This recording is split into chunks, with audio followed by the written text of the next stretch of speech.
When Bungie first announced that they were going to do an expansion to Halo 3, there was much speculation of whether this was going to be a full-featured title or whether it was just going to be a 4 to 5 hour campaign experience.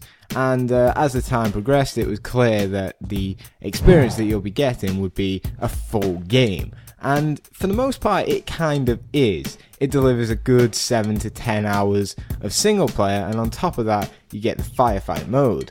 But apart from that, what you're getting is just a polished up version of Halo 3 with a couple new features. So check your mouths, find your chairs, and get set for a combat drop. So the story takes place between Halo 2 and Halo 3 when the Prophet of Regrets in his big carrier ship above the city of New Mombasa, and this time round you're part of the ODST squad.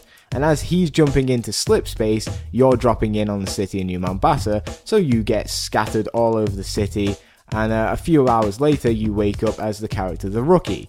And you're basically put into the biggest change of the game, which is the fact that you've got a huge city to walk around.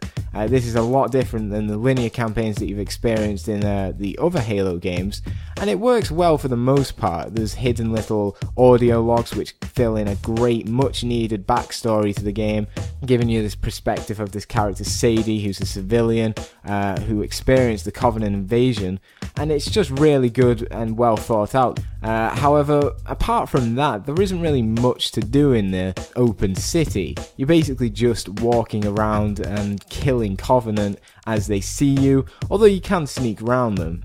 And this is where they've added some new features, like they've added 2 new weapons, the silent SMG and the pistol, where you can literally use this pistol as like a sniper rifle from afar and just like blap blap blap every single enemy from afar. And also you can use the visor mode, which is basically makes everything have a little bit more of a defined look and highlights out enemies for you, so you can use a little bit of the sneaking method to get around the city, which is probably the best way to go because it is quite fun and new. Oh, I get it. Permission to speak, smartass. No. But the main objective of walking around the city is to find these little clues to find your squad.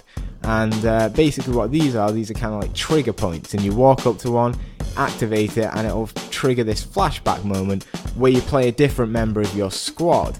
And these can range from a demolition expert or to a sniper, and they're really quite fun. But as soon as you jump into one of these, it follows the same linear stories of the previous Halos, and it's just basically what Bungie's good at, which is big open area fights.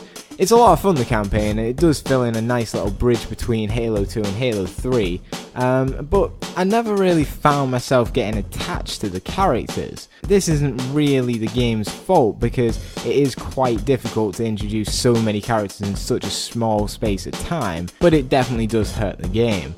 But another thing that they've added into the game is this kind of companion AI, which is called the Superintendent.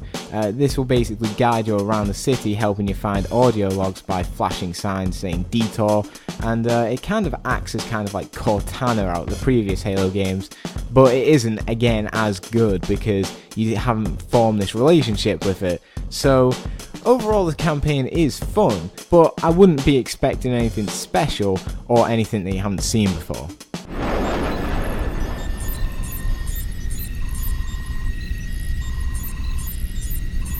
So the second feature, which is on the ODST disc, is the firefight mode, which is your typical survival-based game mode, but with a Halo twist. So this is broken up into sets, rounds and waves, and at the end of each round, a new skull will be put on. These are the skulls which are in Halo 3, so you'll have things like Black Eye, where you have to melee people to regain your health. And overall, the survival mode is really tough. You'll be having a hard time on heroic and let alone legendary, and it can get a little bit frustrating. And without the matchmaking support for it, it's really not user friendly for people who don't have Xbox Live friends, or I guess friends in real life to play with. So it's kind of fun, I guess, for a short time, but to be honest, for me, it's not that great. There are 10 maps to go through, but these are moments from the single player, so you would have already experienced it if you're that type of person who goes through the single player first and then plays the other features after. You know the music. Time to dance. No. So apart from the actual ODST experience, there's a whole other disc where you get the entirety of the Halo 3 multiplayer. This will include every single map pack that has been released to date, including 3 new maps, which are exclusive to the Halo 3 ODST experience. The multiplayer is good, and I've got to admit that for anyone who hasn't ever bought Halo 3 or got any of the multiplayer maps, this is a perfect package for you. You're getting a new single player, a new game mode, and the entirety of the Halo 3 multiplayer. But for people who have already bought the map packs and already played Halo 3's multiplayer to death, it might not be that great and get you interested that much. Sure, it's good to have a separate disc, because if you've played Halo 3 as much as I have, it might be a little bit worn out by now, so it's good to have a backup disc, and plus you get to delete the content off your hard drive, but overall it's not that great because you've already got these maps.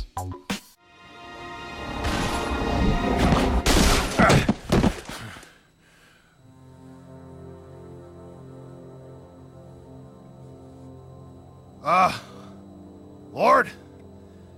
I didn't train to be a pilot. Tell me I don't have any more flying to do today. No. No. So on a final note, ODST really is just what it says on the tin. It is an expansion to Halo 3. It delivers on all the things which you would expect, seeing it's using the same engine and everything, and it is just a polished up experience overall. The campaign will definitely not take you that long to complete, and may not be that satisfying for really hardcore Master Chief fans, but it definitely delivers a unique experience. ODST is really good, but it just has this little issue of a price tag, and for people who already have the maps from Halo 3's multiplayer, it might just not be as good of a deal as the people who haven't even got Halo 3 or any of the maps. So, was that a yes or a no?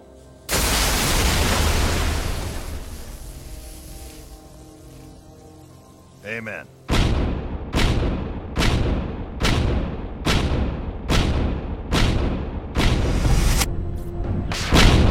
Latest intel reports Covenant troops are massing beneath the carrier. They're pulling back? Why? Not gonna find out way up here. Troopers! We are green!